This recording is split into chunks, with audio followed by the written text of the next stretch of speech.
പക്ഷെ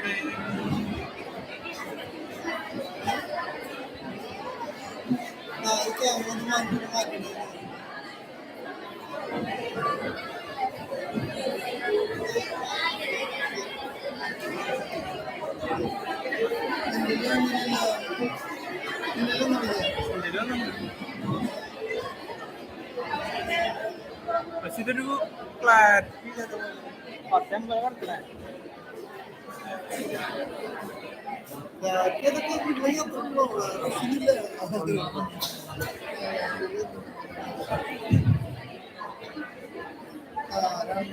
Good morning. എല്ലാവരും സുഖമായി ഇരിക്കുക. നമ്മുടെ ഗസ്റ്റ് താഴെ എത്തിയിട്ടുണ്ട്. എത്രയും പെട്ടെന്ന് സ്റ്റേജിലേക്ക്. So please keep silence.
Good morning. May I kindly request everyone to please stand and welcome our chief guest.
the session. Congratulations, respected educators and enthusiastic participants to this momentous occasion.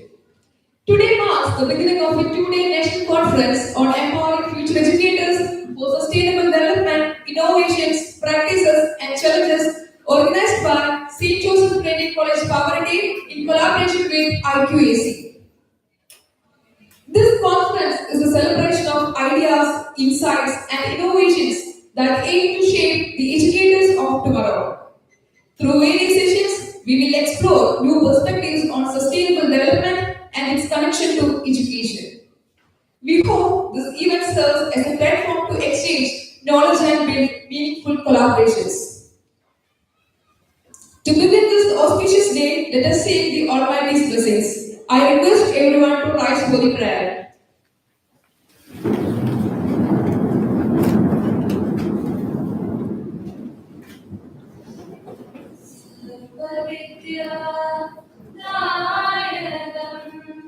सच्चिदानंद स्वरूपम अक्षररूपन्नि निंतिरो मुंबिल सुप्रणamam सुप्रणamam विद्याश्रमं सर्वार्थ सिद्धिदं अध्यापनं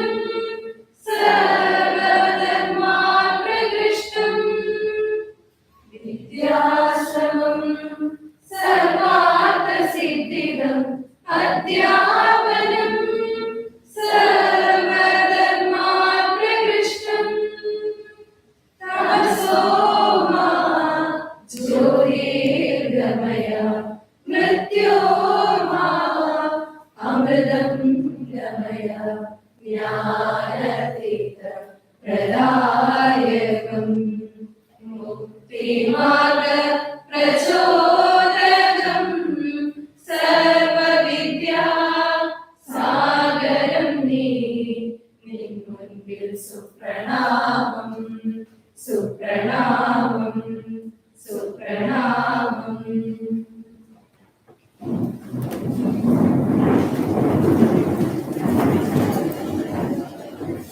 Thank you for the heartfelt prayer. May the blessing guide us through this meaningful conference. To officially commence this program, it's my privilege to invite Arati ma'am to deliver the welcome speech.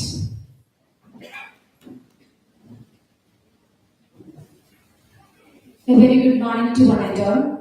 It is with immense pleasure and enthusiasm that I welcome you all to this two-day national conference on empowering future educators for sustainable development, innovation, practices, and challenges. This conference is hosted by our college, St. Joseph Training College, Pavaratty, in collaboration with Council for Teacher Education Foundation, Kerala, and Navajyoti College of Teacher Education for Women, Olavikara. We are truly delighted to have so many esteemed dignitaries, scholars, educators, and participants with us today, both in person and virtually, to engage in meaningful discussion that will contribute to the advancement of education for a sustainable future. I would like to begin by extending a warm welcome to our chief guest, Dr. Anna Leena George, the former Dean of Education at Goa University and Assistant Professor at GVM Dadavaidya College, Ponda, Goa. We are honored to have you with us. Your vast knowledge and experience in the field of education, along with your dedication to fostering quality education, will undoubtedly inspire us all, as you also serve the resource person for today's session. We are eager to hear your insight. Hearty welcome you, ma'am.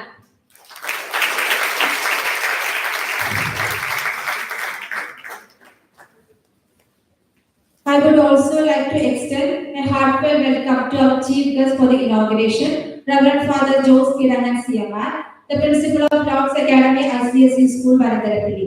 We are truly privileged to have you here with us today, Father. Your support and encouragement are greatly appreciated as we embark on this enlightening journey over the next 2 days. Hearty welcome, Father.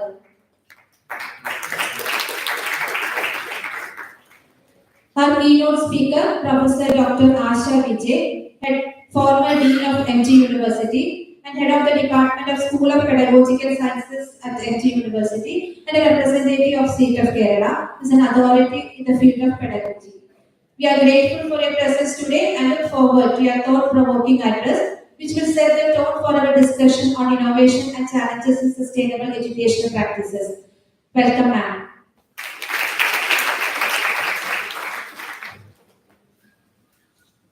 I also welcome Sister Dr. Gigi Paul, the Principal of Namajodi College of Teacher Education for Women, Olorikara, whose collaboration in this conference has been invaluable. Your contribution to the success of this event is truly appreciated. Warm-hearted welcome, Sister.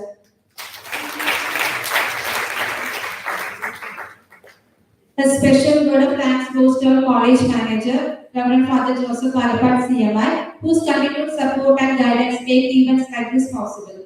In his absence, I welcome Father. I warmly welcome Reverend Father Sijesh Varukar, CMI, the esteemed teaching faculty and management representative of UP section of St. Joseph Higher Secondary School, Pavaratty. We look forward to his inspiring presence and guidance. Welcome, Father.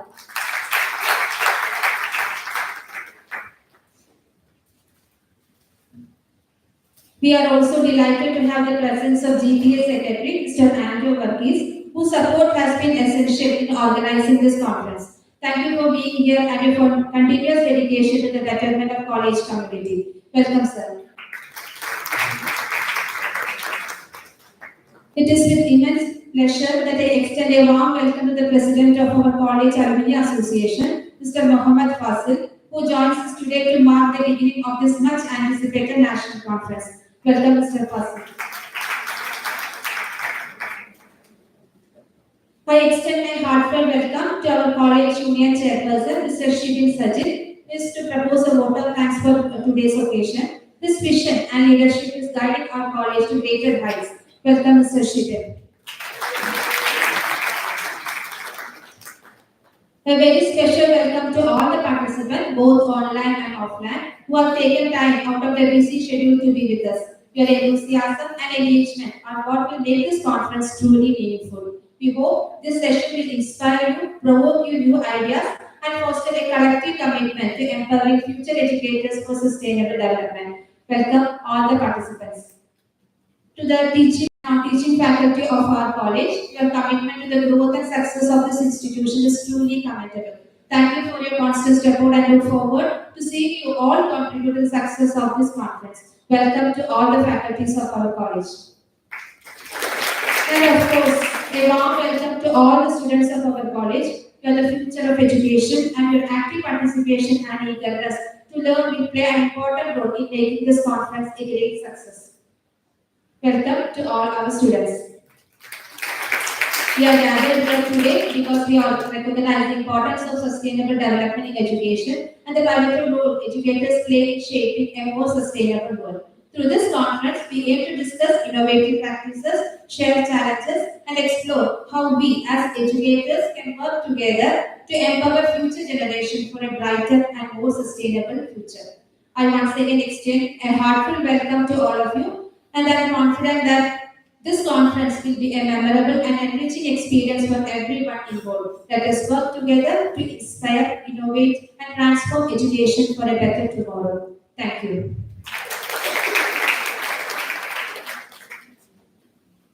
Thank you, Abhidana, for inspiring words and for extending such a warm welcome to all our esteemed guests and participants. It is now time for presidential address. We are privileged to have with us Dr. Deepa Varghese, the principal of St. Joseph Training College, Pavaratty. She has been a visionary leader and driving force behind the success of this institution, inspiring growth and excellence through her dedication and guidance. I warmly invite to share her thoughts with us. Please, ma'am.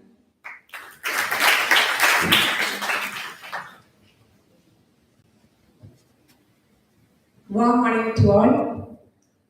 Very respected dignitaries on the dais, chief guest of the day, very respected Dr. Ananina George, inaugurator of today's international conference, very respected Reverend Father Juice Kidame, keynote delegate of today's international conference, very respected Professor Ashama. The felicitation is delivered by the principal of Navajyoti College of Teacher Education for Women, Very Reverend Sister Dr. Gigi Paul, Manager representative of this today's function, Very Reverend Father CJ, GTA Secretary, respected Andrew sir, Alumni President, respected Muhammad Wasi, and our college union chairman, Shivi. Very dedicated and lovely staff, non-teaching staff, dear students, and both online and offline participants. It's with great pleasure and immense gratitude I stand before you as a representative of collaborative effort from St. Joseph Training College, Pavaratty, Navajyoti College of Teacher Education for Women, Koladikara, and Council for Teacher Education, Kerala chapter, in organizing this 2 days prestigious national conference. This gathering itself is a testament of our unwavering commitment to the excellence of education. The theme of this conference, that is empowering future educators for sustainable development, is a call to action for all of us as educators and stakeholders in the field of education. The major challenges of the present scenario, such as climate change, inequality, and innovation of technology, all these demand us to rethink our approaches to teaching and learning. As educators, they are very much pivotal to shape the mind and attitude of the future generations by making it imperative for us to integrate the principles of sustainable development in our pedagogical practices. Actually, this conference, it is not merely an academic exercise, rather than it's a platform to exchange your ideas, to share our best practices, and to co-create the solutions which help us to enhance the development of education. Actually, this is a place for learn, unlearn, and to relearn. Actually, I take this opportunity to express my sincere gratitude to the manager of our institution in his absentia, Very Reverend Father Joseph Alapat, for his unwavering support and commitment to making this conference a reality. Actually, Father's guidance is very indispensable and it always instrumental for making and conducting this conference seamlessly, especially its organization and execution. In his absence, this dais is decorated by Very Reverend Father Sajish, who is graciously presenting here for representing our manager and attending the conference. Actually, your presence and support has an immense value to this occasion, and we are truly appreciate your dedication and commitment, Father. And I am highly indebted to the chief guest of the day, very respected Dr. Ananina George, who was the former Dean of Education at Goa University and an associate professor in GVM's Dr. Dada Vidya College of Education. Ma'am is highly passionate and an innovative educator whose vibrant personality shines upon her dedication to teaching, environmental conservation, and to uphold and promote cultural diversity. Our ma'am is well known for her engaged and it is thought-provoking lectures which are uniquely infused with humor and real-life examples. Actually, it making even the most complex and difficult content very simple, accessible, and enjoyable.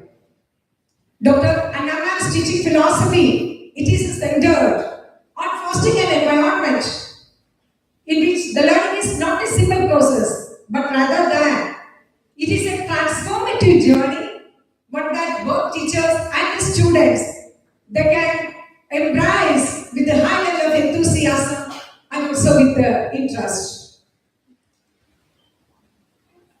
Ma'am is highly appreciated as a very remarkable and it is highly admirable personality in the field of, in the sphere of education. And his influence is not only within the classroom, but all over the world actually. You can feel them when she conducts the technical sessions. I'm highly indebted to you, ma'am, that ma'am is graciously taking the time to be with us and to enrich our group with her wealth of knowledge and experiences.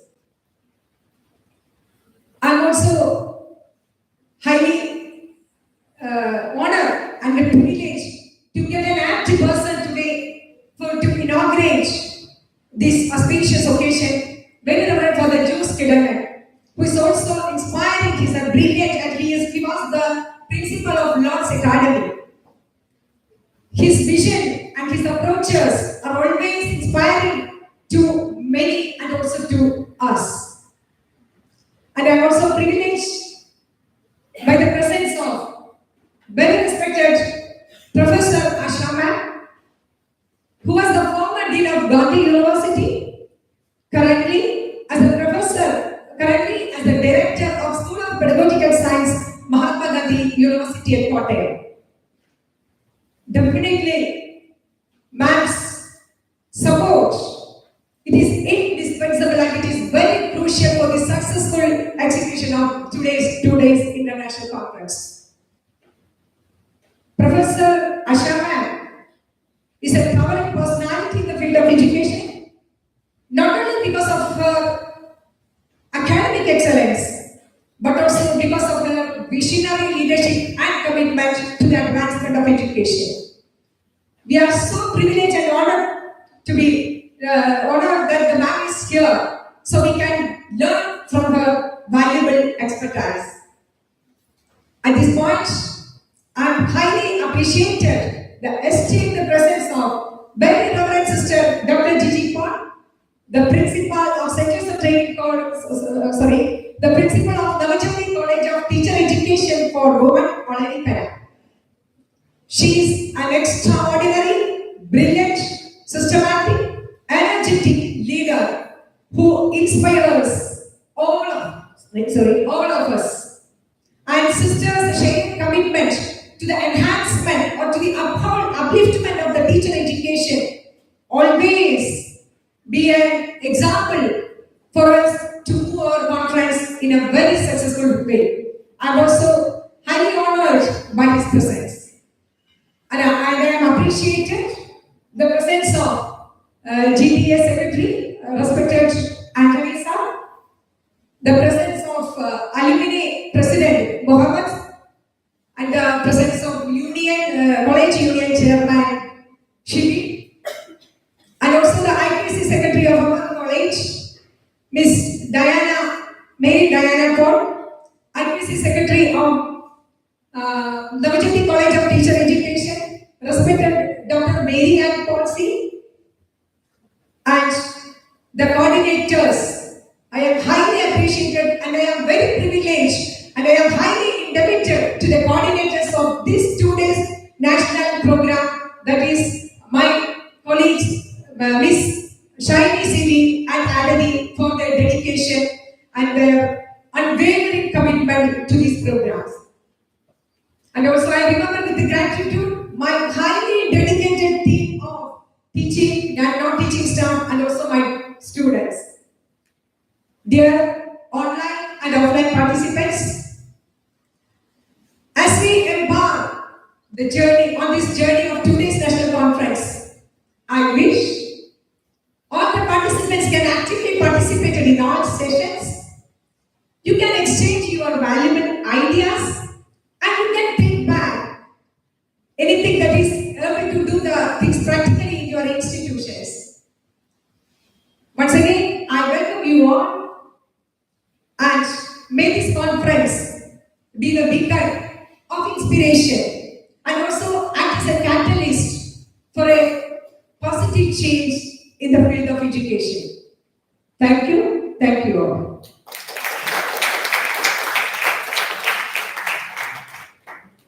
Thank you, Deba ma'am, for your thought-provoking and inspiring address. Your insightful words have truly highlighted the pivotal role the educators play in fostering sustainable development and driving meaningful change in the society. And now, the moment we have all been waiting for the official inauguration of this conference. It's now my pleasure to invite Aishwarya to introduce and welcome our guest.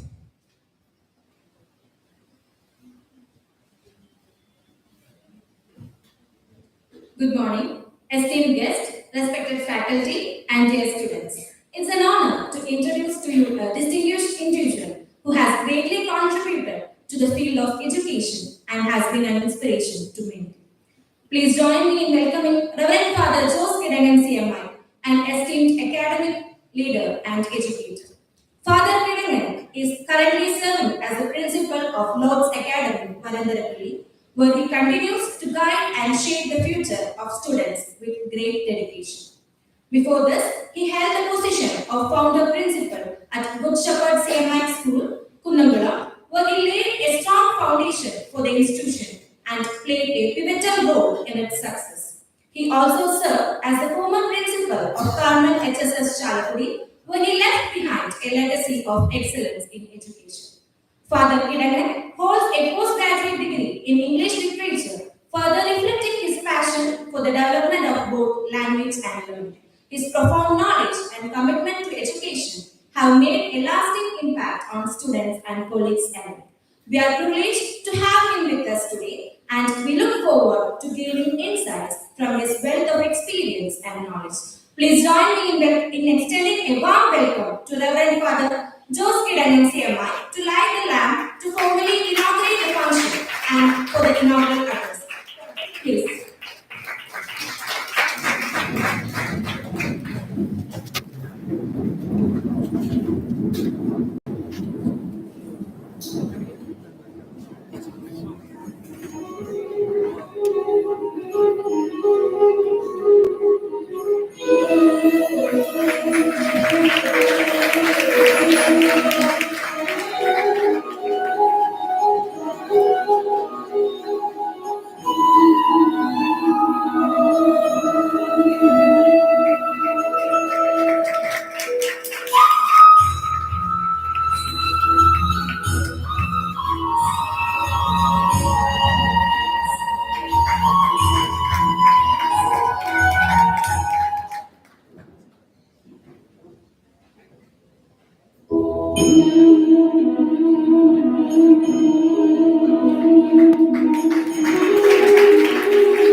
Good morning, my dear students. Good morning. So, how are you? Esteemed dignitaries on and off the dais, respected faculty members of this St. Joseph's Training College, and my most beloved students. Since I am a literature student, I quote in the beginning the words of the famous poet T.S. Eliot. So I quote him, "Where is our life lost in living? Where is our wisdom lost in knowledge? Where is our knowledge lost in information?" As we know, the goals of education is, I think, three goals. First, information. Second, formation. Third, transformation. The problem with our current education system is we start in information, we progress in information, and we end in information. For information seeking, you need not come to college or school because everything is there.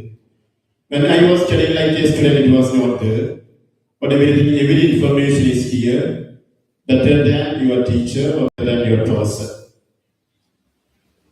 So, but that thing is very much important because without having information, you cannot go into the second level. That is a problem. So, information is very important. But we should not stop with information. For example, one information I will give you, when did India gain independence? You have an answer. 1940, 15th August 1947. When did our father of the nation assassinate? We have an answer. January 30, 1948. So in this information, my participation is not there. So for example, a teacher teaches about the freedom struggle of Indian independence. So we get a lot of information, thousands of our freedom fighters have sacrificed their life for India. But these are all information. But from the information level, the teacher should pass on to the interpretation level. That thing is not happening. Interpretation for a thought, for an information, you can have numerous interpretations. For example, as a priest, I caught one of the sayings of Jesus. For example, I set the earth on fire. Isn't it? So he said like that. I have come to set the earth on fire. That is an information. It's a saying. So how can we interpret that? Are we coming to set the earth on fire? What does it mean? Or it can have various levels of interpretations. One of the interpretations I give is that you have to live with a burning heart. You have to study, you have to live in your life with a burning heart, not a frozen heart.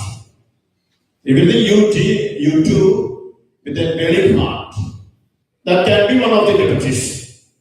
We can have many other interpretations. Okay, that can be. So that is why when I was studying, even I don't attend the class, I have no problem. I need to get a notebook. No, you need not get a notebook, everything is there in the book. Because even if the teacher is not there, the information is there in the notebook.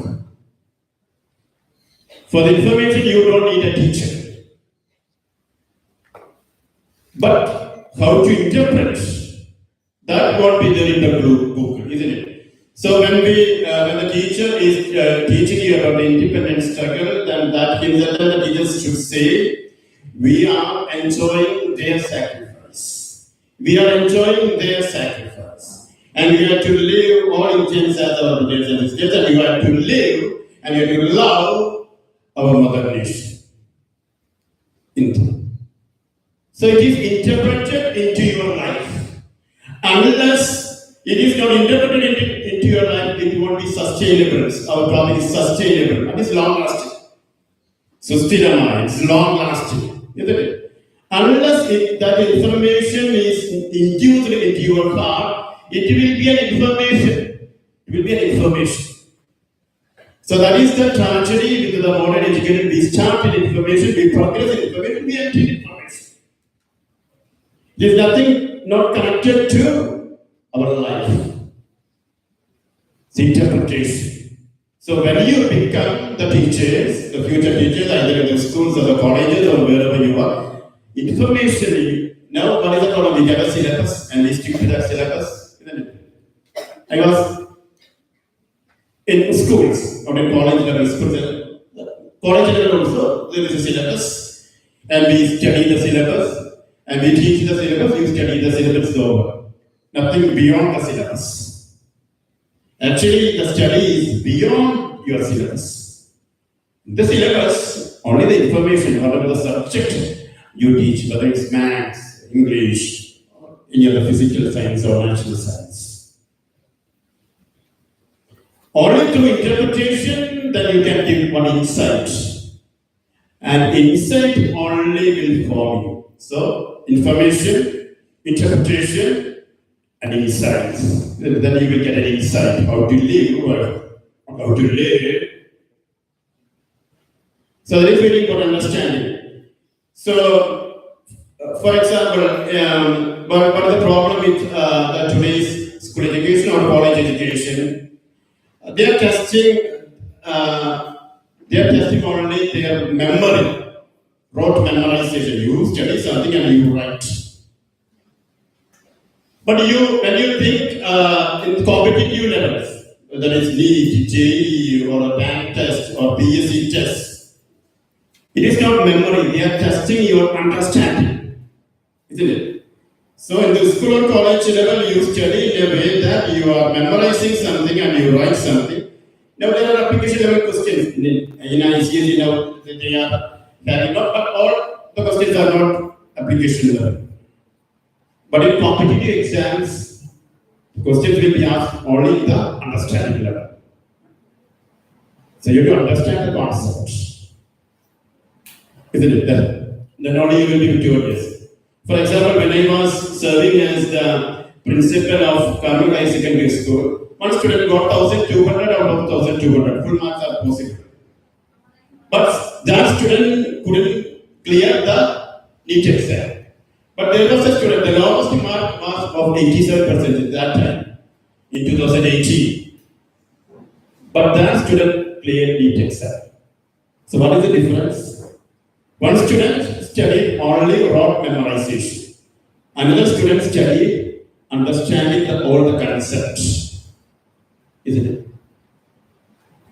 So my dear students, when you learn something, you have to interpret in your own way. The teacher will help you out, and you should have some insights.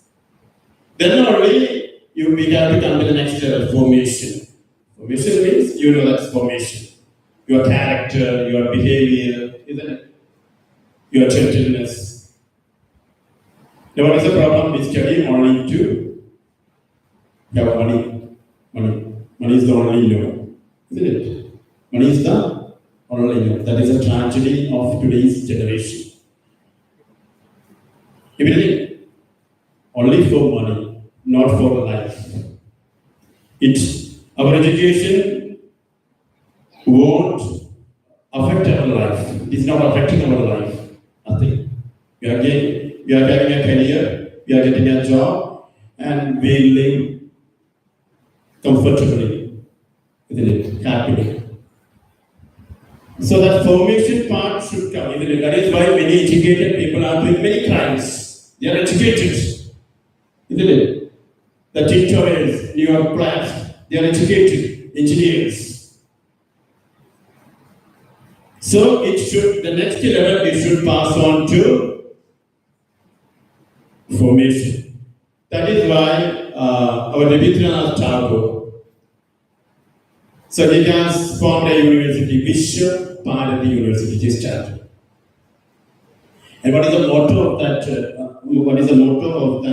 University? You know, it's a slogan from the Vedas.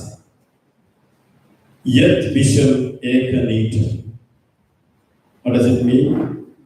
Where the world becomes a nest. Where the world becomes a nest. You are going to put Trikona. We live together in harmony, in love. That is the motto of a very famous university started by Rabindranath Tagore. Nothing related to knowledge. Yatra Visham Bhavati Ekanitam. Where the world becomes a nest. And also our Upanishad teaches in the Vasudhaiva Kutumbakam. Isn't it? The world is one family. Is our world one family? No. Isn't it? So Vedas and Upanishad teaches not even nationalism, it is humanism. Yatra Vishwa. It's concept of world. Nationalism is important till we are ruled by any other foreign state or a foreign country. Otherwise, it should be humanism. Not only all Indians are my brothers and sisters, all the people in the world are my brothers and sisters. That is Vedas and Illuminations teach. Yatra Vishwam Mekanetam Vasudeva Kurumbhava. The world is one family. That is formation. And at last, transformation. It is also connected, isn't it? When there are no barriers, irrespective of caste, color, religion, region, no barriers. When I feel when some injustice is going on or when fight is going on, if I am an educated person, it will affect you, isn't it? Now, for students, they met with an accident, died. Did you feel any pain? Did you feel any pain?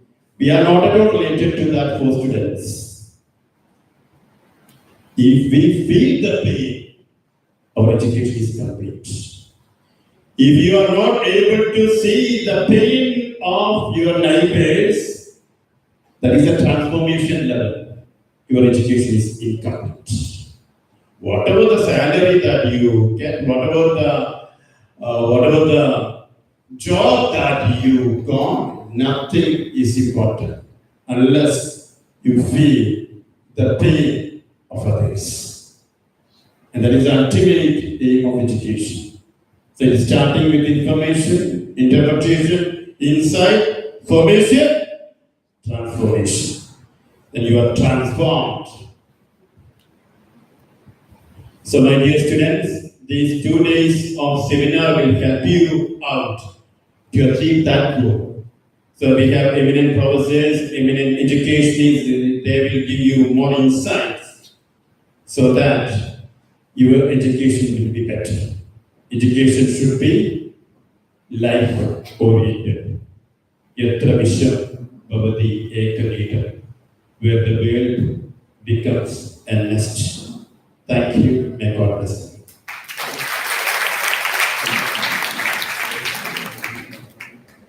Thank you once again, Father, for inaugurating this conference, your motivating insights. We are truly privileged to have such esteemed dignitaries among us. It is now my pleasure to invite Anjali to introduce and welcome our guest of the day.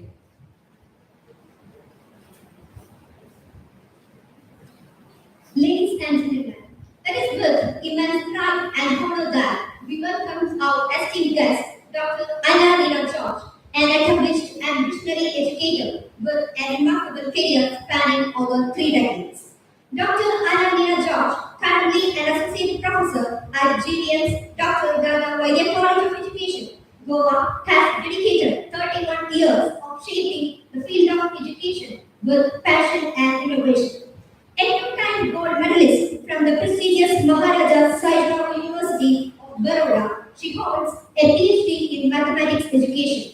As a registered PhD guide at Goa University, she is currently mentoring 6 doctoral students, fostering the next generation of academic excellence.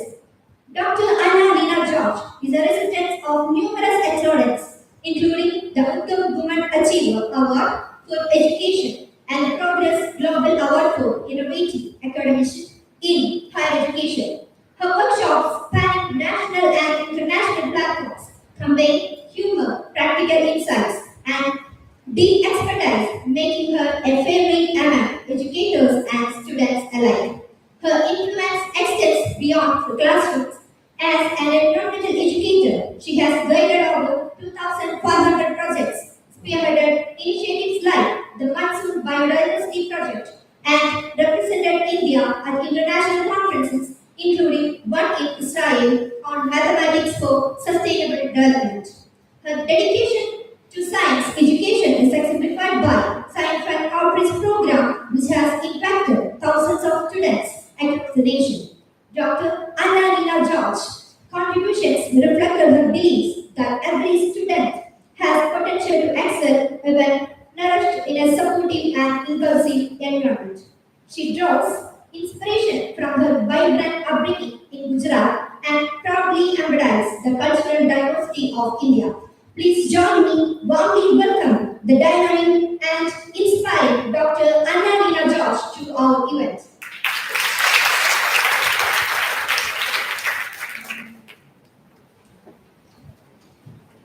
എല്ലാവർക്കും നമസ്കാരം.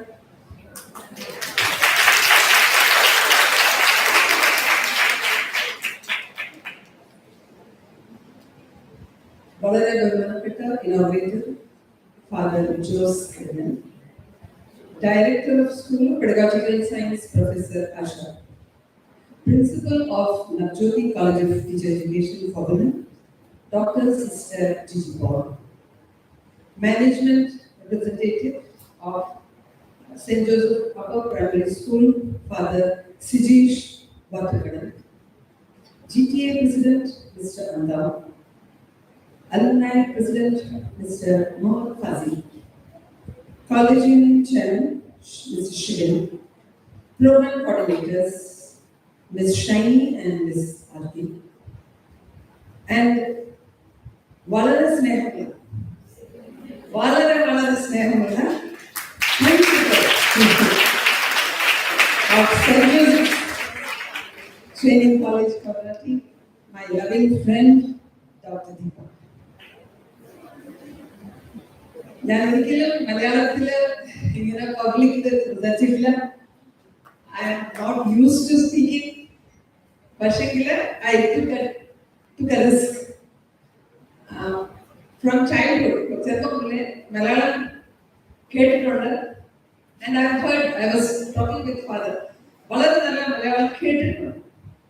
But I never had a chance to speak because we always speak in English.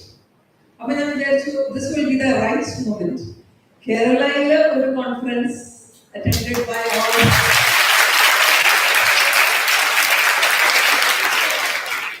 Why not take the risk? At least they will appreciate that ഞാൻ risk എടുത്തത് അവർ appreciate ചെയ്യില്ല. അങ്ങനെ and we can connect in a different level. It's a different level. While I try to speak in Konkani, I can speak about 5 to 6 languages. So I try, so it connects with the audience. Audience is a very connect. Other than at least some words, some sentences. When they St. Joseph Training College, in fact, Dr. Deepa and Royal Madam of the we remember her dynamic leadership. And always Dr. Deepa is highly systematic, highly organized, and research in the field. Nobody beat Dr. Deepa. I think we should give her a big.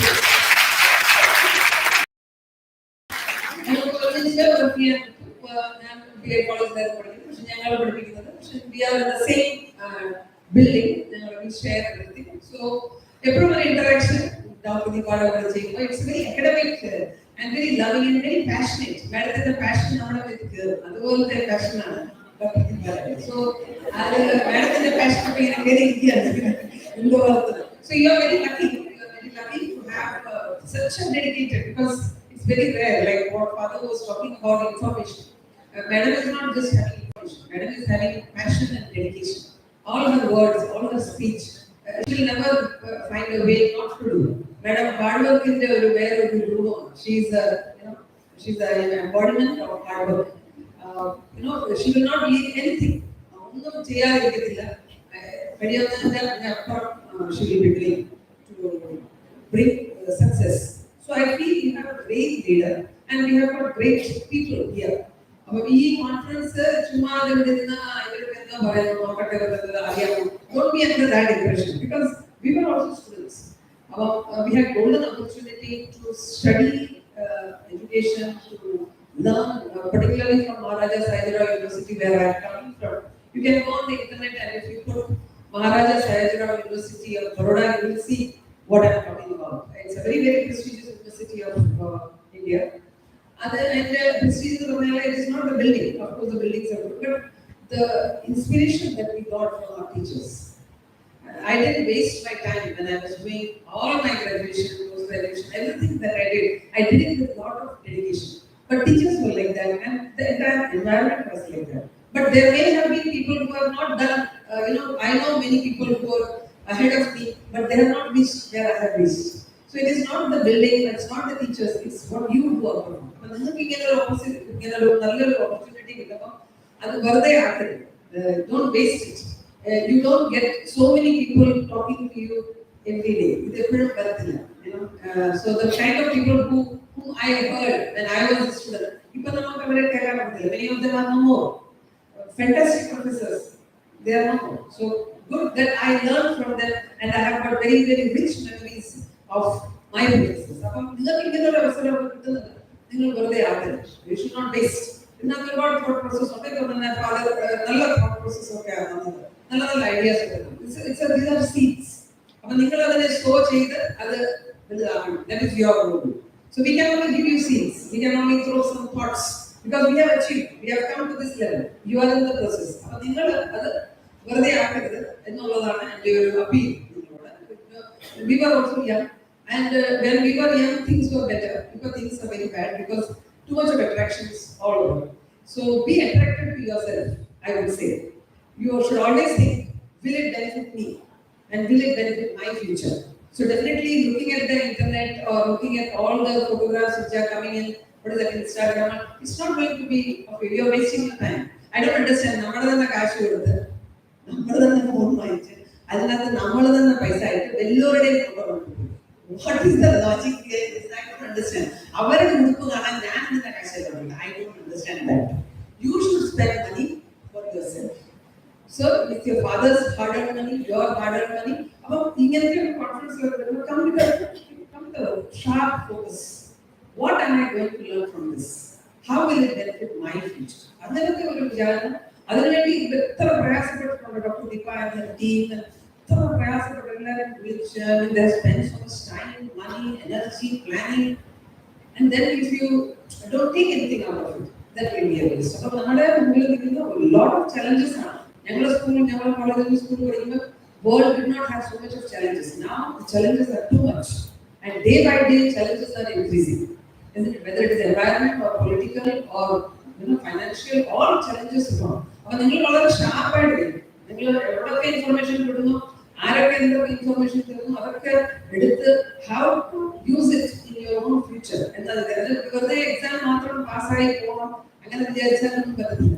Because you should take your influence. Right now when I am thinking not of the marks that I got, but the kind of teachers and what did they teach me. അതാണ് ഇപ്പോഴും നമ്മുടെ guiding force. അപ്പം നിങ്ങൾക്ക് അങ്ങനെ ഒരു guiding force ഇവിടെ പലരുണ്ട്.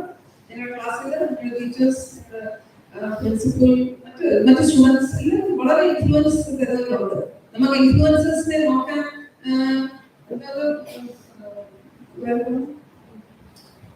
Instagram പോകേണ്ട ആവശ്യമില്ല. Influencers are there around. Maybe your grandfather itself is a fantastic influences. ഞാനിപ്പം ഡോക്ടർ ദീപയുടെ വർത്താനം പറയുമ്പോൾ I was just thinking, നമ്മുടെ ancestors അവർ എത്ര ഇന്റലിജന്റ് ആണ്. Look at the work that they have done. Look at the houses they have made. Look at the cuisine. നമ്മുടെ ഇവിടുത്തെ food habits, നമ്മുടെ കേരളയിലെ food habits. നമുക്ക് മരുന്ന് വാങ്ങിക്കേണ്ട ആവശ്യമില്ല. Our food itself is a medicine. അത് മനസ്സിലാക്കാതെ നമ്മൾ we are going for avocado, avocado. Actually, ഒരു avocado-ന്റെയും ഓരോരുത്തരുടെയും ഒരു ആവശ്യമില്ല. What I'm saying is our tradition itself is so rich. അതൊക്കെ സൈഡിൽ ആക്കിയിട്ട് we are going to Spain, Italy. These things don't work. Our ancestors were very brilliant. You look at the architecture, look at the food. I was there for a conference in Connecticut last year. ഒരു PhD ചെയ്യുന്നത്. They are doing it on Kalam. The program PhD ചെയ്തു. She's doing PhD. I was wondering, Kalam, how can it? My God, across Kerala, she has taken samples. How Kalam is made and the nutrition benefits of the എങ്ങനെ export ചെയ്യാം ഇതൊക്കെ PhD ചെയ്തത്. So PhD on Kalam. So what I mean is, so I was just thinking, how can so how much is there in Goa, in Kerala's culture, both music culture, dance culture, as well as the cuisine culture. The cuisine culture, amazing cuisine culture. Where people Baroda because why I'm saying, because I came to know about Kerala cuisine. Kerala food habits. Then, can I have a little silence? Yeah. So I will finish it in another 2 minutes because I want you to know how Kerala culture. I have been born and brought up in Baroda in Gujarat. Okay. നിങ്ങളുടെ ഇലയ്ക്കകത്ത് എങ്ങനെ items എങ്ങനെയാ ഇടേണ്ടത്? You ask me, I tell you. Many of you may not even know.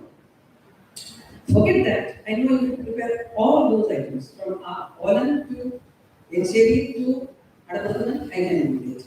So what I'm trying to say is that I have never lived in Kerala, but I have the entire cuisine with me.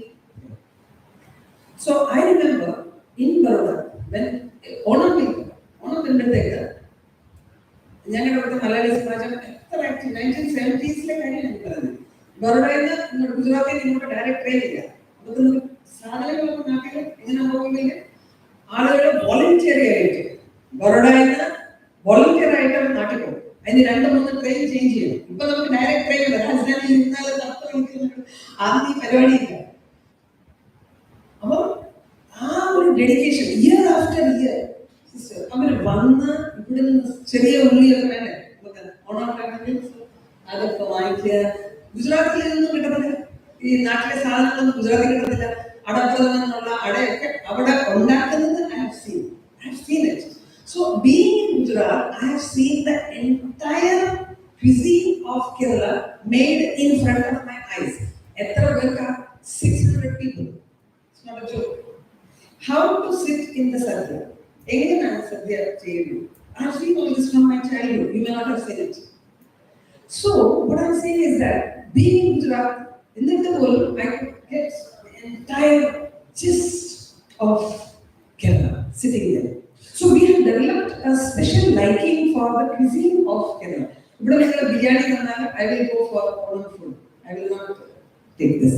Dr. Deepa knows me very well. What I'm saying is, it is the upbringing.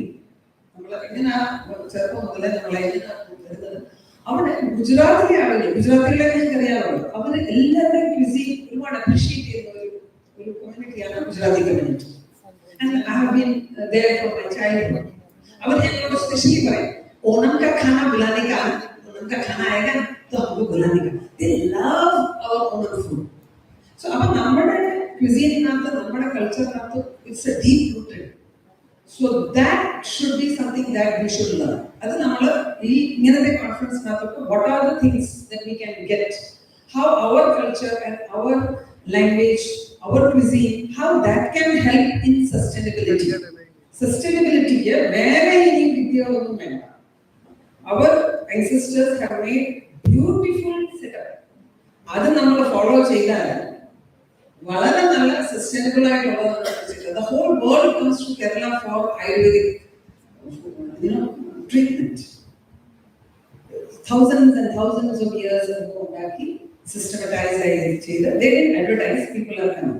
So in the same way, the cuisine, the dress, now everybody wears Kerala dress. And everybody, they were saying, Madam, please bring one Kerala dress for us. They were aware. So people are appreciating. So what I'm saying is that we also need to appreciate one's own culture and one's own, because that is the bedrock of sustainability. Sustainability will start when you start appreciating your own culture, your own cuisine, and your own language. നമ്മുടെ ഭാഷ അതൊന്നും മറന്നു പോകുന്നത്. ഞാൻ ഇതെല്ലാം ഫുഡെല്ലാം ഉണ്ടാക്കിയിട്ട് എൻ്റെ ഒരു നെയ്ബർ ഒരു മലയാളിയാണ്, യങ് ലേഡി, ഞാൻ ഓണത്തിന്റെ ഫുഡെല്ലാം ഉണ്ടാക്കിയിട്ട് അവർ കൊടുത്തു. ഷീ തോട്ട് ദാറ്റ് ഞാൻ ഓർഡർ ചെയ്തതാണ്. ഞാൻ ഓർഡർ ചെയ്തതല്ല, ഞാൻ ഉണ്ടാക്കിയത്. She couldn't believe that Gujarat ജനിച്ച ഒരാള് how she can make oil and kalan and how she managed to do that. I said I have been doing it from my childhood. So point is, we cannot leave our roots, because particularly Kerala cuisine and Kerala customs are very much supporting sustainable development. So for sustainable development, where America or Africa, നമ്മൾ ചെയ്തത് തന്നെ is very very sustainable. നമ്മൾ അത് പുറകോട്ട് നോക്കിയാൽ when you look at your grandparents അവരെല്ലാം ചെയ്തത് agriculture എല്ലാം വളരെ sustainable ആണ്. അപ്പോൾ that is something that I wanted to tell. Don't leave your language because those who study sustainability, language is the bedrock of sustainability. നമ്മൾ sustainability വേണ്ടി വേറെ എന്തൊക്കെ വേണം? നമ്മുടെ ഭാഷ, language is culture and language, അതിൽ കൂടിയാണ് sustainability വരുന്നത്. Of course, afterwards I will be giving a lecture on all these points. But I wanted to say why എന്തുകൊണ്ടാണ് ഞാൻ മലയാളത്തിൽ പറയുന്നത്? Because language is one of the medium of sustainability. Cuisine is another medium of sustainability. അപ്പോൾ sustainability വേണ്ടി നമുക്ക് വേറെ വലിയ വലിയ കാര്യങ്ങളൊന്നും ചെയ്യാൻ ആവശ്യമില്ല. നമ്മുടെ അപ്പോൾ എന്നെ ഇവിടെ വിളിച്ചു, എന്നെ ഇത്രയും അവസരം തന്നു നിങ്ങളെ എല്ലാം കാണാൻ.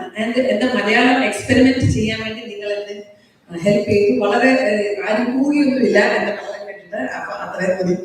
നിങ്ങളെ ഞാൻ വിചാരിച്ചു വല്ലതും കൂടുവോ വല്ല കൂട്ടിങ് വല്ലതും ചെയ്യുമോ എന്നൊക്കെ ഞാൻ വിചാരിച്ചു. എന്റെ വലിയ നല്ല മലയാളമൊന്നും അല്ല. അപ്പം ഞാൻ അങ്ങനെ വിചാരിച്ചു. പക്ഷെ നിങ്ങൾ വളരെ സഹകരിച്ചു. അതിനായിട്ട് വളരെ വളരെ നന്ദി. പ്രത്യേകമായിട്ട് ഈ organisation saint Joseph training college principal അത്ര സ്നേഹമുള്ള ഞങ്ങളുടെ ദീപ മാഡം, വളരെ respectful inaugurator and all other dignitaries on the days. അവരെല്ലാവരെയും അവർക്ക് എല്ലാവർക്കും ഞാൻ നന്ദി രേഖപ്പെടുത്തുന്നു. നമസ്കാരം.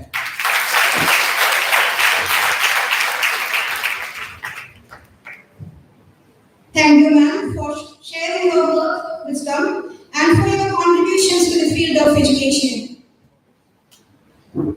Now, we have a significant moment to mark in our program, the signing of a memorandum of understanding under the banner of the Council for Teacher Education Foundation between our esteemed principal, Dr. Deepa ma'am, and Professor Dr. Asha ma'am. This MOU represents a commitment to collaboration, growth, and mutual support between the involved parties, paving the way for new opportunities and advancements. May I kindly request Professor Dr. Asha ma'am and Dr. Deepa ma'am to come forward for the signing ceremony. Let this moment stand as a testament to our shared vision and partnership.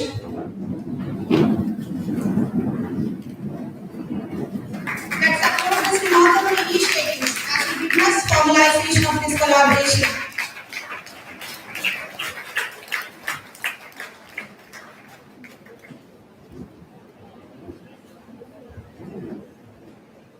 Thank you, Asha ma'am and Deepa ma'am, for formalizing this important step.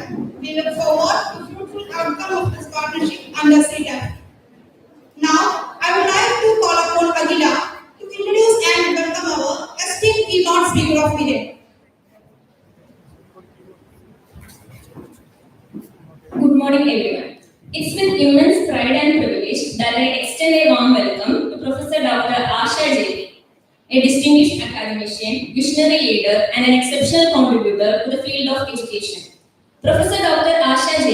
is a beacon of academic excellence, holding an MA in English, M.Ed and M.Phil from the University of Kerala, and a PhD from Veer Narman South Gujarat University, Surat. A recipient of ICSSR postdoctoral fellowship, she began her illustrious career as a postgraduate teacher in Kendriya Vidyalaya Sangathan under Ministry of Education and has since held pivotal positions including assistant professor and associate professor at University of Kerala and later as professor at the School of Pedagogic Sciences, Mahatma Gandhi University, where she also served as Dean of Faculty of Education. Professor Dr. Asha's academic and administrative contributions are extraordinary.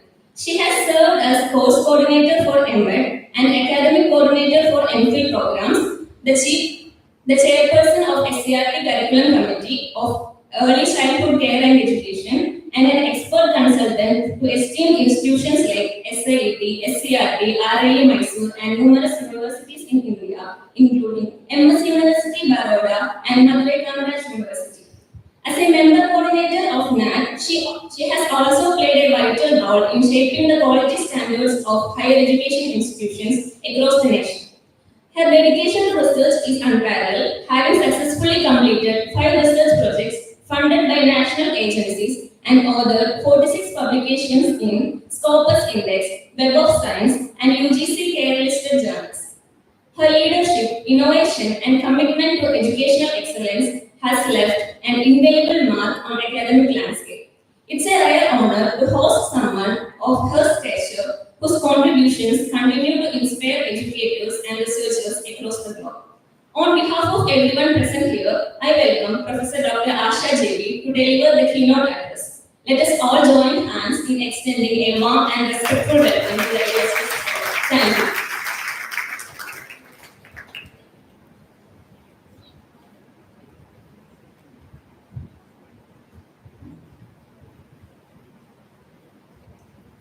Good morning, honorable persons, very respectable persons on the dais, and very beautiful and very nicely behaved ladies and a few gentlemen of the dais. And I'm very happy to stand before you and being part of this conference, two-day national conference on sustainable development. And I was listening to Father who spoke about information, and we know that in this world has become an information-intensive world. And Madam also reminded us of the intricacies which we are buying through our mobile phones. All of us have mobile phones, and all of us are addicted to that. If we do not have our mobile phone with us, we will feel isolated. Even without air, we will live. Without mobile phones, we cannot live. That's the stature of all the human beings, especially the youngsters, I feel like. And in this scenario, we are speaking about sustainable education. And this topic is very wonderful, and it is very relevant, and it's on the spur of the moment. It has its utmost importance when speaking about teacher education.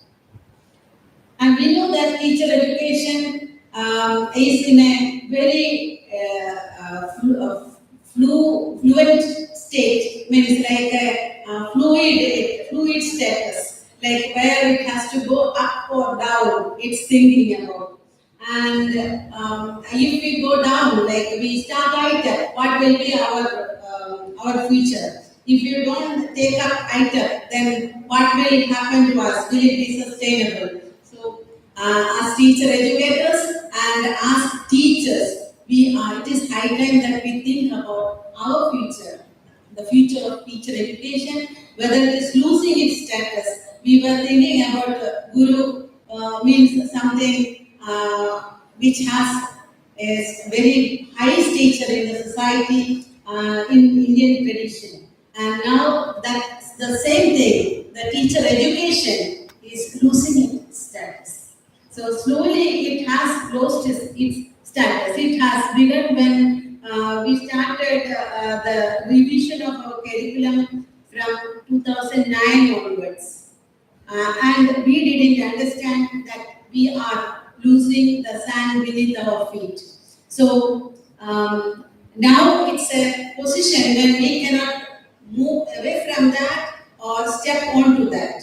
So like we cannot retreat and we cannot forward our steps. So this is the stature which we are at present facing, and being the future teachers and being the teacher educators of today, the whole the community gathered here for this seminar should think wisely, take critical decisions, and should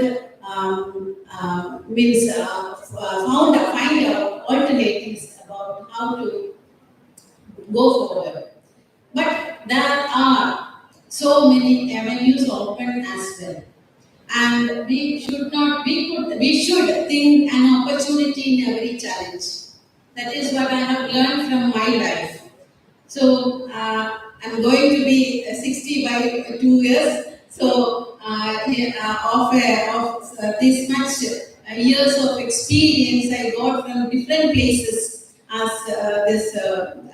when she introduced, she has mentioned about so many places. If you have noticed, I started my career from Surat.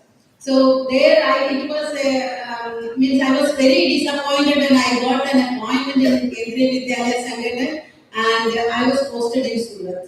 So that time I thought this is the end of my life, my career. I wanted to become something more, but the getting a job, as you know, it was very difficult in our times also. That time was there was a ban on the government to take up new postings in Kerala.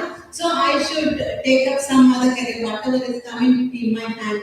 So that I took and I was posted in Baroda. At the time when I was starting, I was waiting for my doctoral committee for joining PhD in University of Kerala after my MPhil. So the university rejected my doctoral committee because I was posted 60 kilometers away from the university building. So means it is a mistake that I was very truthful to tell the doctoral committee that I got a posting.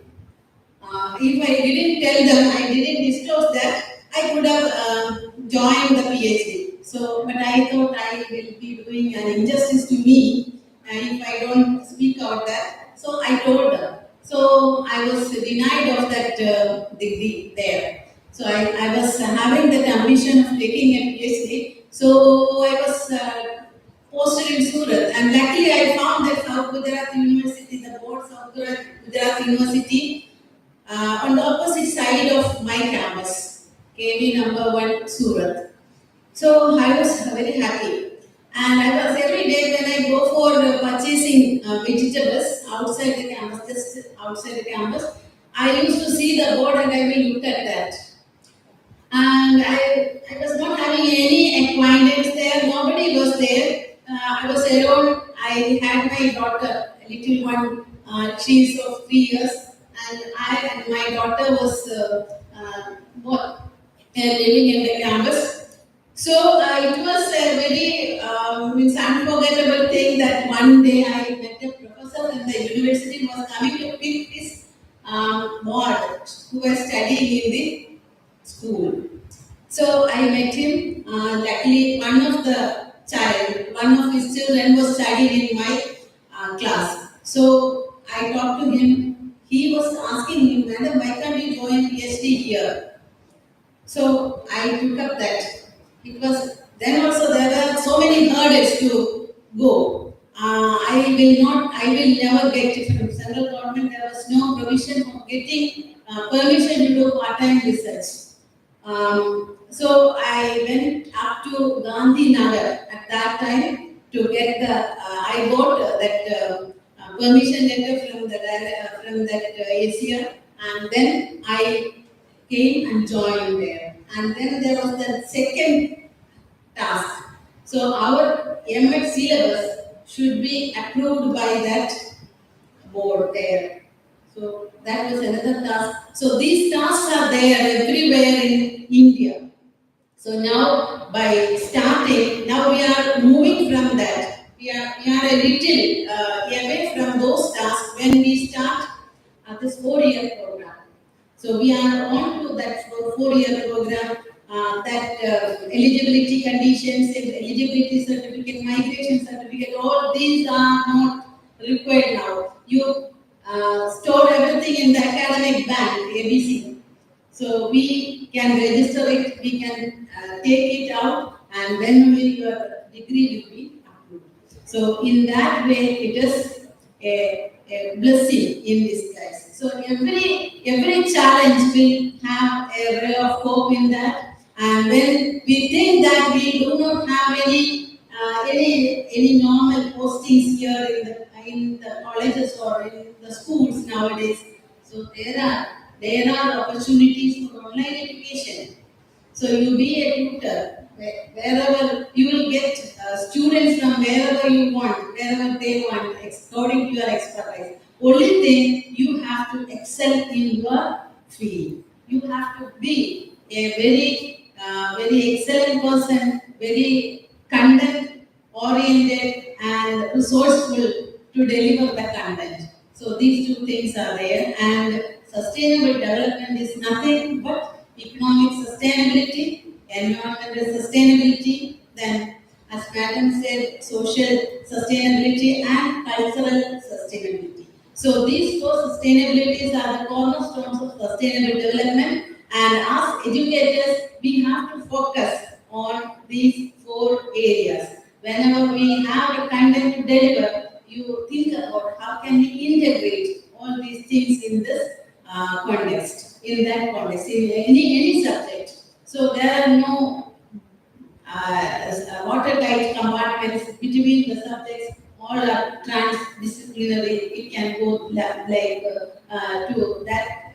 discipline as well as this discipline. So a child who is passing out the 12th standard, if he missed to study maths in the 12th standard, he can take up maths when he goes for his degree, UG program. And if it is as a major or a minor, he can give. There is no division between courses like if it is a earlier it was not like that. Math students should take up maths. If he is BSc mathematics, then he should go for MSc mathematics only. Isn't it? So now and he can do only mathematics BA and DML. Isn't it?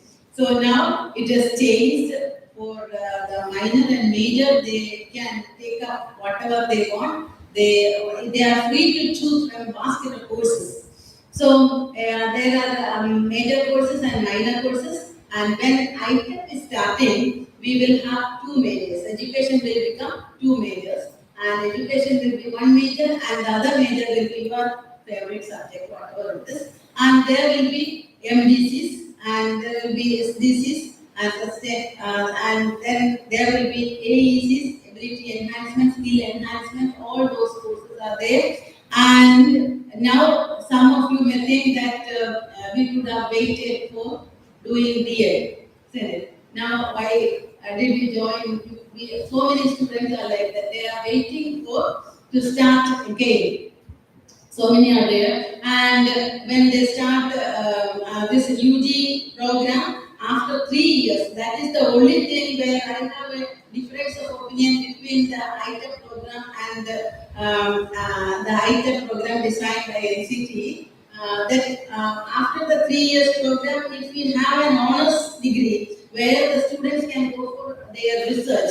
So research is a few credits in ITEP. Now, if you have gone through the syllabus, you might have noticed it. So that a few credits are there devoted to research, but it's ending with that. After the ITEP, you will become only a 4 years program, you will only become a teacher only. And there is no researcher coming out of that. But if you have a third year, you shift out, or the second semester, you are shifting out to another major. That major you are concentrating, then you have the chance of going to this thing. But why education should be debarred from doing research, and ML will be like this continuing. And they say that the authorities say that B.Ed and ML will continue. But how far? What's the sustainability of our B.Ed and ML program? So that we have to think about that. Again, we have to rethink about. So after 2 years, 3 years, everybody is going for ITEP, then who will come for B.Ed?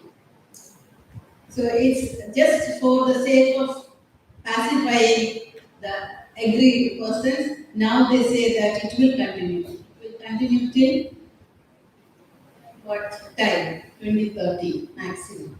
So this we have to realize and we have to find out. But teachers are very resourceful. We know that we are very resourceful. So many teachers are shifting over to so many other platforms where it is broadly education platform only where as Madam said, the science are one way. So YouTubers in science. So many students, our students are becoming YouTubers in Q-Sign strategies. They are giving explanations, they are giving very nice recipes, and they make so much followers. And that followers makes them get them money, I think. So this is one area, and another area is making like one person was making so much money from the multimedia package he developed for +2 and more. Who is that?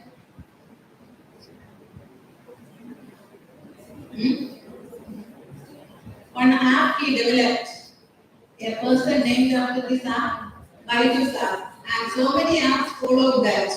And that was one area where the teachers can focus on now. So that sustainability will be there when you focus on such areas. Isn't it? So the sustainable education or the lifelong education, the lifelong research, the lifelong innovation.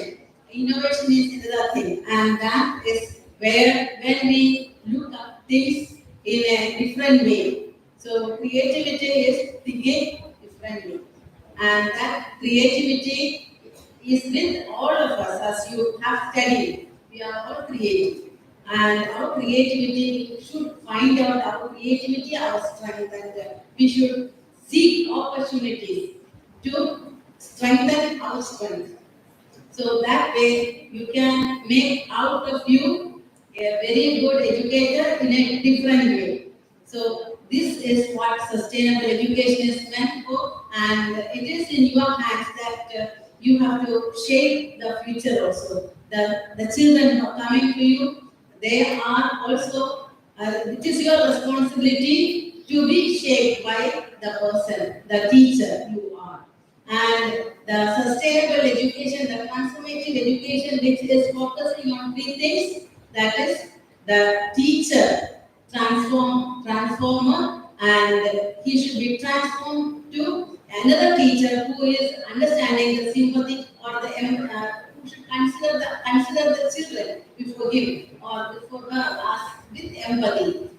He should understand what they are thinking, what they are meaning, what they are doing, what they are interested in. So in that way, you can transform the students in front of you.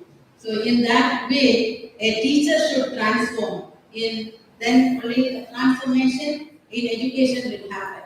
And secondly, pedagogy. Pedagogy needs a change. Always new pedagogy, innovative pedagogy. Whatever is suitable to the child before you. Yes, I will stop now. I know that I was given only 7 minutes for something. So I will stop now. Only 3 minutes I will take. So it is about the pedagogy, and the pedagogy should be innovative and always go for something new in doing, in teaching, in interacting, while interacting with the students to give the content in a new way. And third is education itself. Education needs a change. Sometimes the schooling as we see now may not be possible tomorrow. They have information, as Father has put it in the beginning itself, that there is no need for coming to school for information, just for information. What else you can give through education? That we have to think. And this is about the transformative education.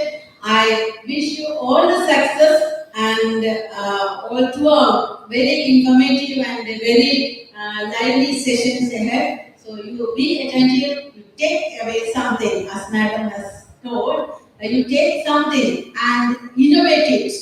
Make it new and present it for your children in the class when you go for teaching practice as well as internship and in your future endeavors in life. So all the best for all of you. Thank you. Thank you for inviting, and it's a happy privilege for me to be invited in this college, and it was really a tough time for me to come over here today because we have so many programs in between. But I like to interact with students. I know that Ramachandran is here, and so many teachers I will be meeting. I like meeting people always, who is not meeting every day. So this is an opportunity to meet you all, and I enjoyed the company of 2 young ladies in the morning who come to receive me. Thank you all. Thank you.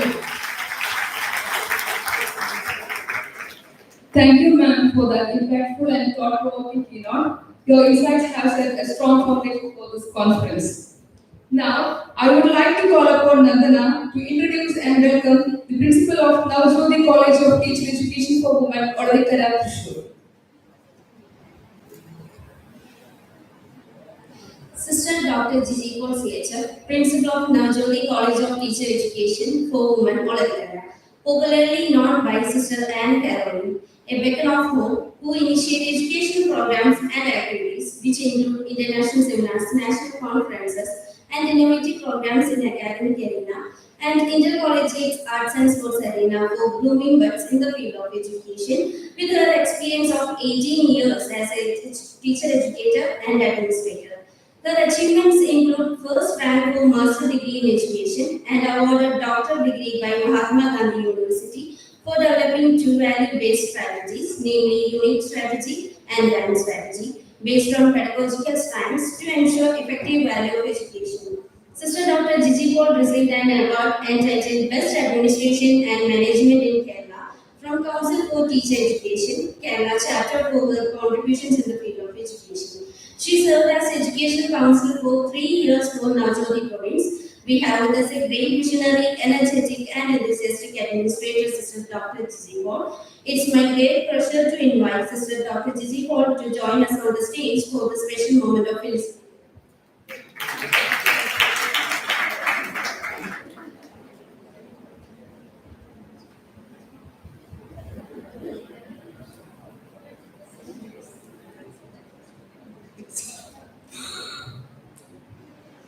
Respected dignitaries, esteemed organizers, and my dearest, loving and vibrant student teachers.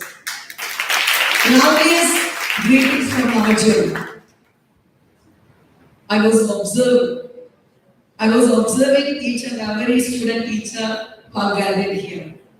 My dear ones, we are really blessed with such a vibrant audience. Give a applause to yourself. After hearing resourceful speeches of eminent speakers, I hope you all are nourished with. Am I correct? Yes. Can I ask one question? Question from the eminent speakers' speeches? Can I ask? Yes. You are that much confident. Am I correct? Yes. Our inaugurator, eminent inaugurator, spoke a lot related with the quality education. He mentioned, very nicely he explained about 5 processes of quality education. Can anyone tell? I'm asking to you. Can you tell, stand up and tell, what are the 5 processes of quality education? Okay, yes, very good. Come forward and say.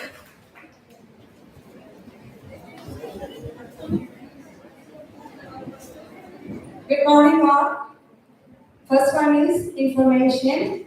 Second one is interpretation. Third one is insight. Fourth one is formation. And fifth one is transformation.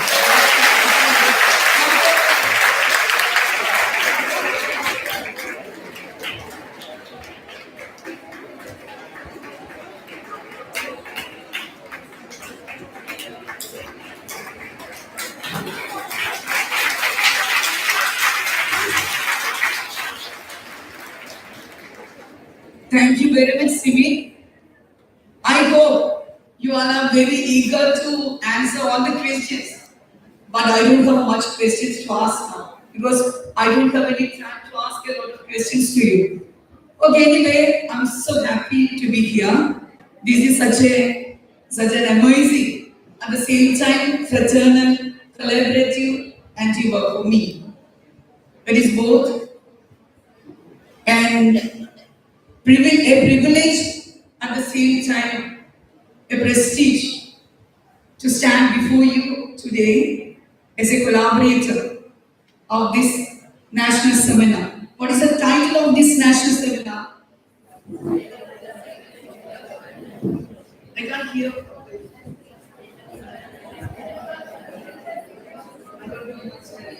To give you, but the title of national seminar is Empowering Future Educators for Sustainable Development. Okay, thank you.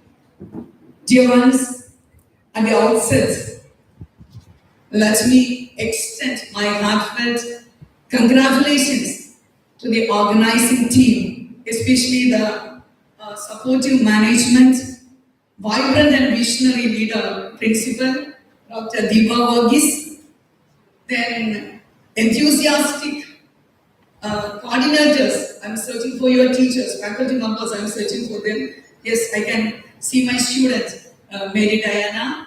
Then she's the representative and the IPSC coordinator of this college.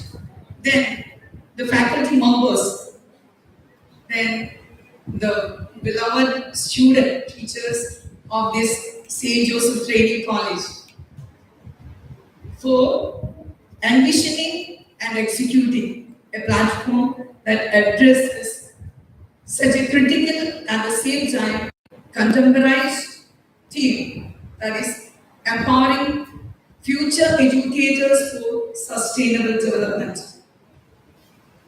Dear ones, as a collaborative institute, we are also aware of the immense responsibility on this particular field. What is sustainable development? I'm not asking to you now because you are empowered and enriched with the content of sustainable development goals. Sustainable development goals or SDGs call us to action. And action hinges on education, that fostering awareness and building our capacities and inspiring us for changes. We all are teachers, teacher educators, prospective teachers, and future educators. Can I call you future educators? Are you happy with? Yes, sure. And in my perspective, we are spark bearers. For that, we are lighted and lighted. That is why we have to keep a spark of knowledge and information in our minds. That is why we have to radiate a spark of affection and compassion in our eyes. And also, we have to practice a spark of authenticity and practicability in our deeds. Can you follow me? Yes. In that way, we are spark bearers. We should be spark bearers. Wherever we are, we have to give spark to others. We have to enlighten the life of others. A lot of ways are there to enlighten others. Dear ones, this is a situation for you. This is an ample opportunity for you. Don't miss it. You have to take all the challenges, encounter all the challenges, and beat the challenges and snatch the chances. It will nourish you a lot. Dear ones, I'm so happy to be here. I'm really congratulating the organizers, and I'm very blessed with the presence and speeches of eminent personalities, eminent speakers. My role is to facilitate this program. I hope this platform will be a very excellent and effective platform in your life, in your teaching field, to be a good teacher for transforming the world as well. I'm so happy to be here. Then, once again, I'm so happy to be here with you, and I'm with much happiness. I'm thanking you, dear man, for inviting us, allowing us to take part of this seminar also. Then we are approaching Christmas.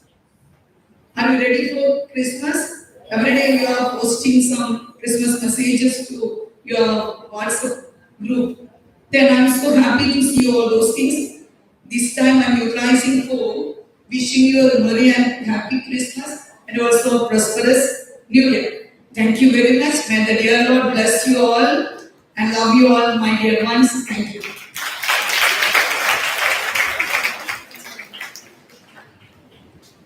Thank you, Sister Dr. Gigi Paul, for your valuable time and for being here to share your felicitation with us. We greatly appreciate your presence. We are honored to announce that our college has awarded the lifelong membership of the Council for Teacher Education Foundation. This recognition signifies our institution's commitment to excellence in teacher education and its active contributions to the teaching community.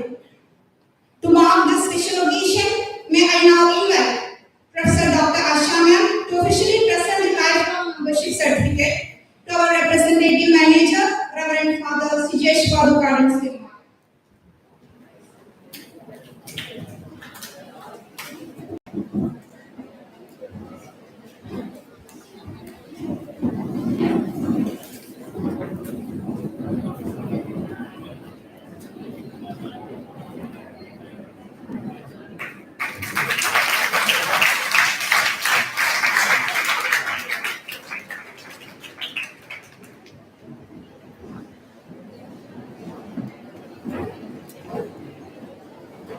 Thank you, Asha ma'am, for the significant act, and congratulations to our representative manager and the entire college community on this outstanding accomplishment.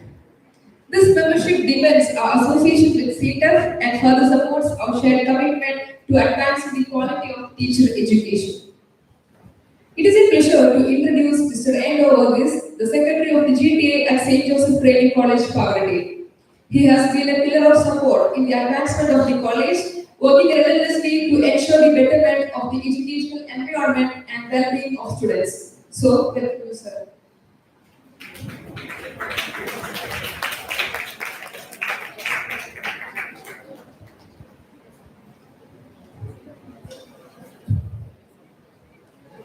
Most respected and distinguished personalities of the IS, delegates of this international conference, beloved teachers and faculty, and most dear students.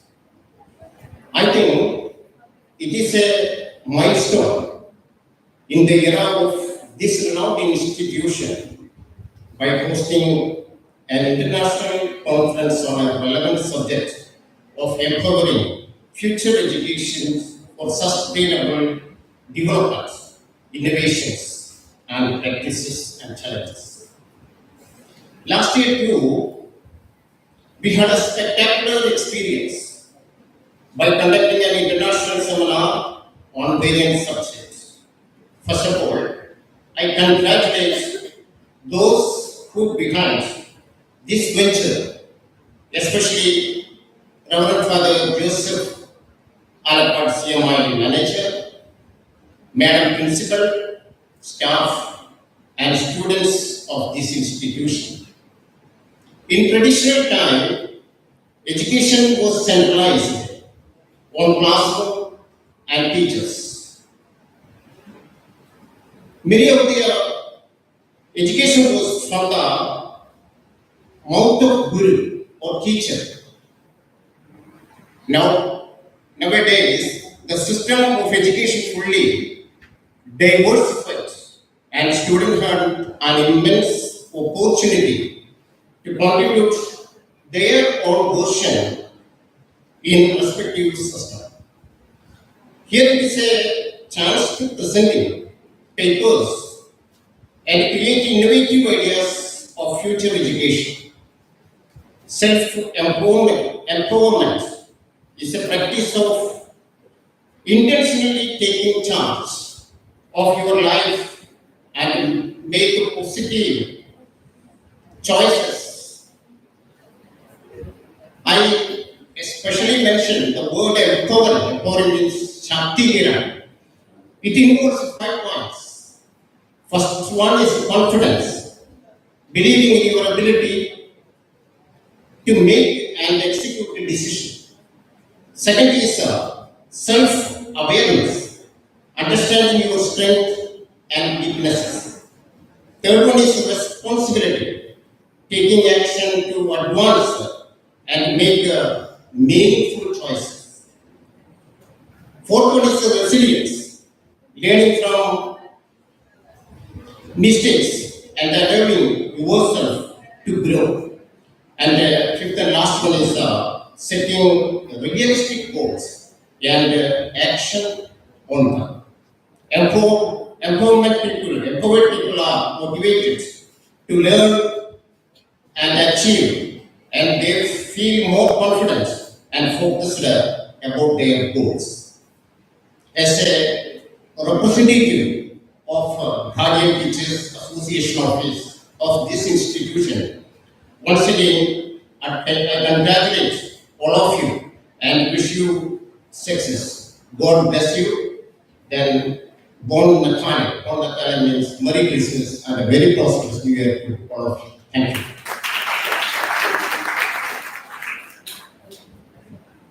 Thank you, sir, for your continuous dedication to our institution and for gracing this occasion with your presence and felicitations. We are delighted to have with us Mr. Mohammed Fasil, the President of Alumni Association of St. Joseph Training College, Pavaratty. As a committed alumnus and leader, he has been instrumental in building strong bonds between the past and present students, contributing to the preservation and growth of our institution's legacy. So welcome, sir.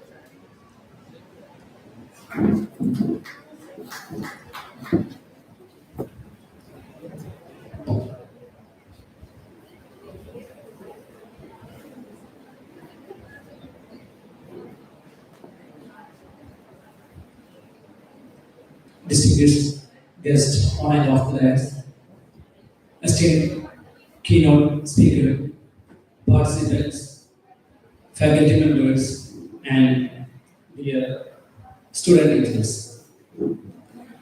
I am honorable to stand before you today to felicitate this prestigious gathering.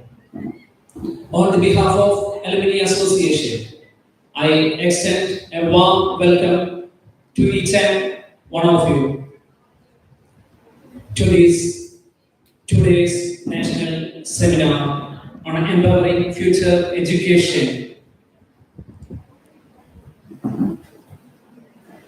Empowering future educators for sustainable development, innovation, practice, and challenges. Today, we are gathered here to discuss, deliberate, and devise empowering future educators. This conference is a testament to our institution's commitment to excellence in education and sustainability. I would like to extend my heartfelt gratitude to our keynote speakers, participants, and paper representatives for sharing their expertise and experience. Your contribution will enrich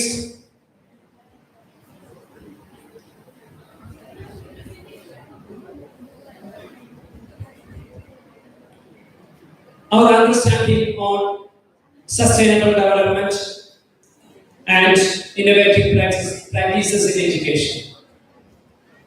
To our organizing committee, volunteers, and supporting staff, I offer my sincere appreciation for your tireless efforts to make this conference a success. As an alumni, we take pride in our institution's legacy on excellence. This conference will reinforce our commitment to nurture the future educators who will shape the world sympathetically, sustainability, empathy, empathy, and innovation. Before I conclude, I invite all you to take advantage of this platform to share ideas and collaborate towards create a sustainable future. Thank you.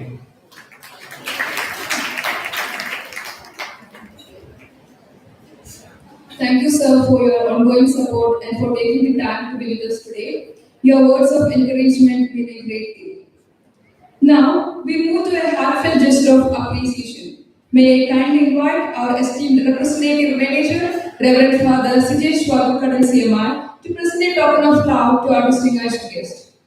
I kindly invite our respected representative manager to present a token of love to Dr. Anna Nina George as a gesture of our appreciation for her valuable contributions and presence today.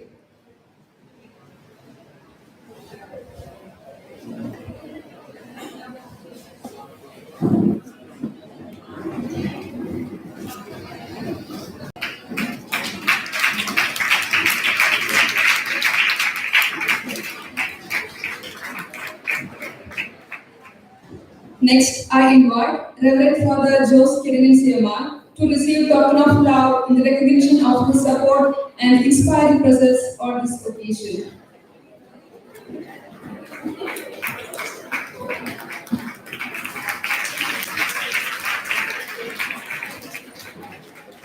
Next, I invite Professor Dr. Asha Jevi to receive token of love as a mark of our heartfelt gratitude for her remarkable support and contributions.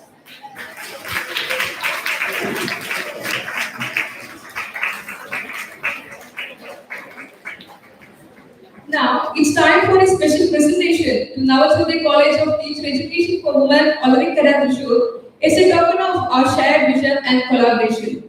May I kindly invite their esteemed principal, Sister Dr. Vijay Kaur, to receive token of love from our representative manager.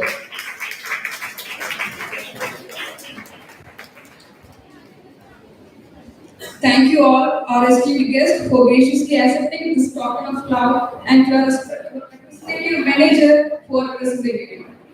Let's show our appreciation with a warm round of applause.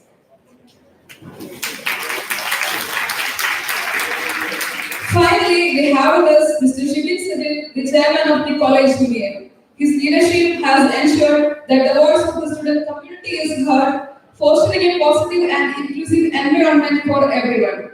So, I invite Mr. Shibit to deliver the vote of thanks.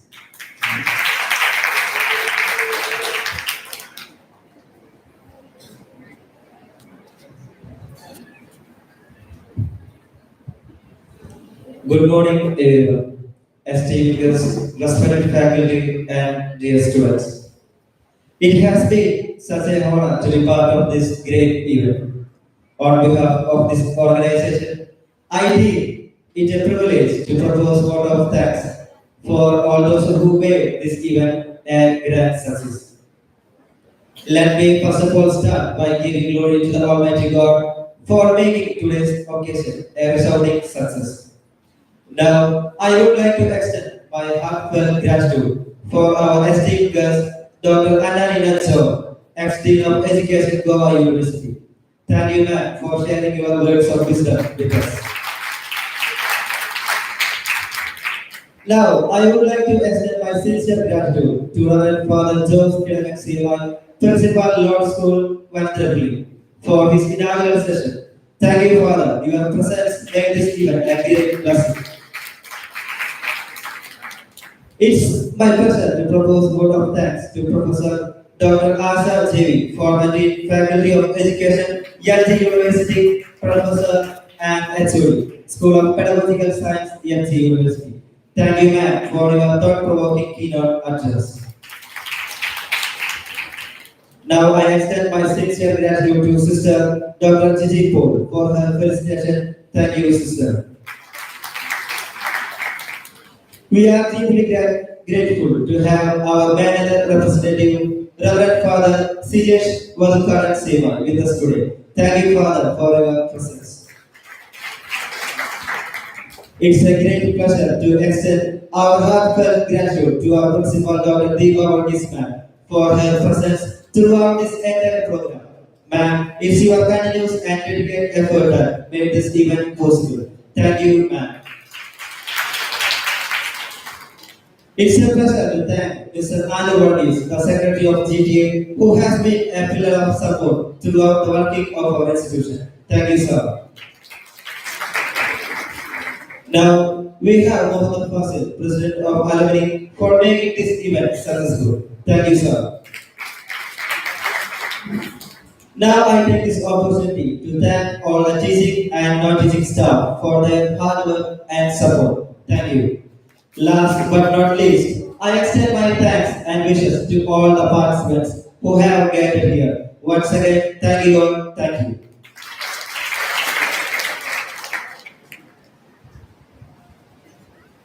Thank you, Mr. Shibin Sajid, for delivering such a thoughtful and well-articulated word of thanks. Your words beautifully convey our heartfelt gratitude. Once again, thank you one and all who have gathered here, welcoming each one of you for this two-day national conference conducted by St. Joseph Training College, Pavaratty, in collaboration with IQAC. Thank you. Attention please, we will now have a 5-minute break. After the break, we will resume with the technical session led by Dr. Ashana. Thank you. Sorry for the inconvenience. The technical session led by Anna ma'am. Thank you.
have something to write.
trees as they're done, helping to build up forests which absorb carbon dioxide from the atmosphere.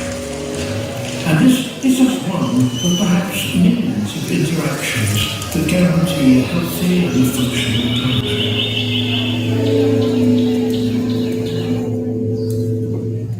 Humans have spent hundreds of years documenting life on Earth, and we now have a catalogue of around 1.6 million species.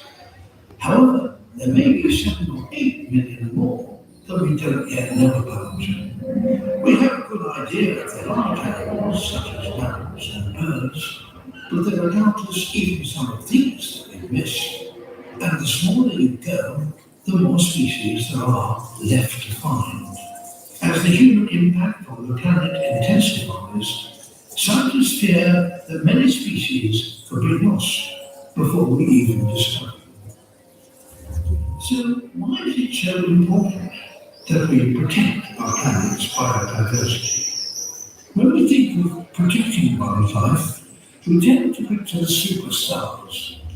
But the organisms that do most of the hard work keeping our planet healthy are the unglamorous ones.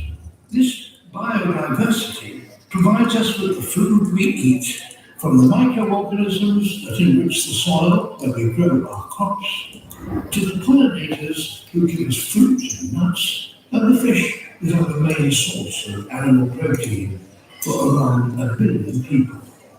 Many of our medicines originate from plants and fungi, and many more may lie undiscovered in remote corners of the world.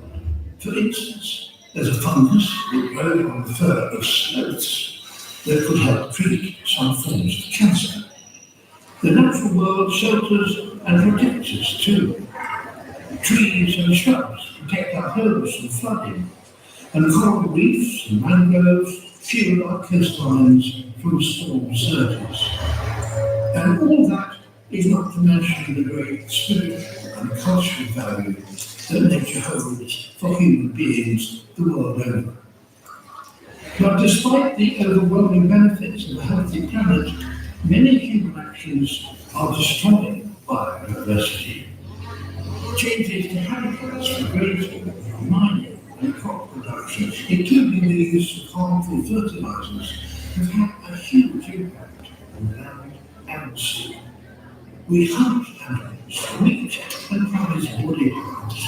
More than 300 mammal species risk being consumed to extinction. And then there's climate change. This affects the whole world, putting huge pressure on wildlife.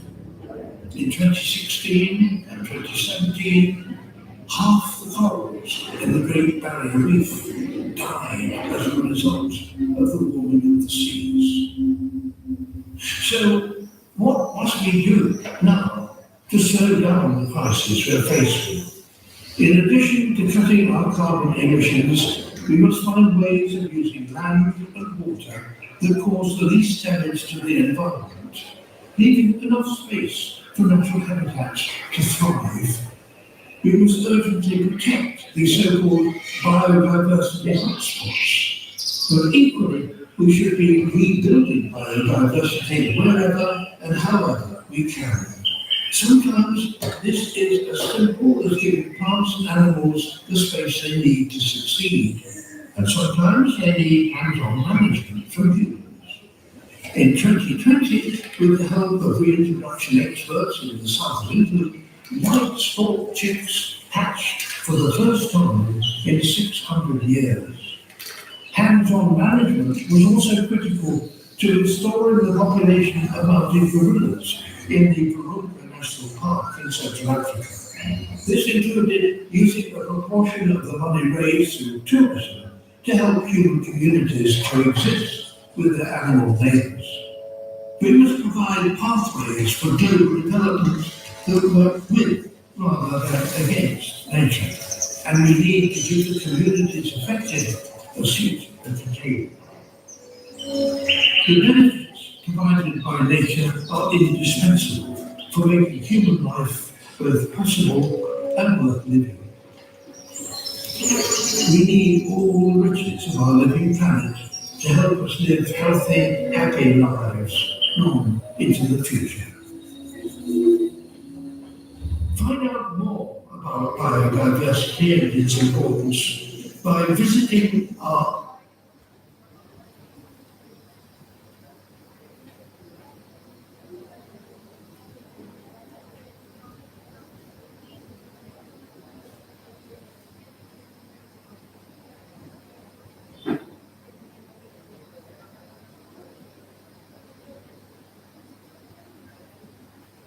Just now you saw a presentation.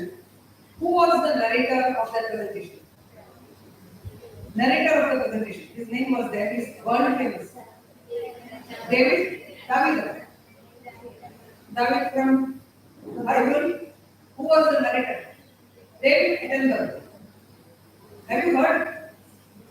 He's the topmost person as far as biodiversity in the world is concerned. You have not seen him on National Geographic. He's always there on National. Nobody can have a biodiversity session without mentioning David Attenborough. It is like a salute we give to documenting the work that they have done. Have you heard the name Jane Goodall? Please write these names. Jane Goodall, have you heard? Please. You're not feeling well. So, Jane Goodall, have you heard? These are the people who have talked about biodiversity ages, isn't it? Ages ago. We are now talking, but they have worked on. So, we remember them and their work. And this was one of them. Now, I have put a picture. I want you to identify. You have seen this class? Have you seen this? You have seen this class? Okay. Write down the names of the class that you can recognize. That's why I said you should have a book. Please write down the names of the flowers that you can recognize. You can write them. Note down the names of the flowers that you can recognize. Yeah.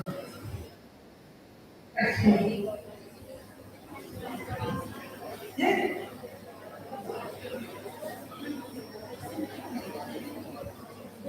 How many you are able to recognize? Names. These are not from South America. This is from India. Yeah. These are very common. How many of the flowers you can recognize? Anybody recognize at least one? One, two? I am asking number. 1, 2, 3. How many you are able to recognize? 3. Anybody more than 3? 4. Yeah, one very good. 4. Okay. 5. 4. 5. Okay. Tell us which are those. Jasmine. Okay. Rose. Pardon? Another money. Okay. No problem. Yeah.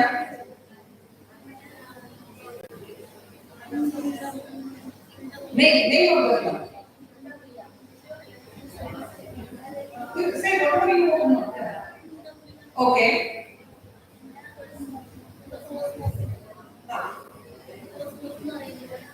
You know the names. Yeah, that's the point. The point I am making here is, thank you. Let's give a big hand for him. So here, we are talking about biodiversity. I am showing biodiversity. Isn't it biodiversity? Are these flowers not showing biodiversity? Yeah, they are. So I just wanted to know whether you have knowledge about biodiversity. So she knows the names of the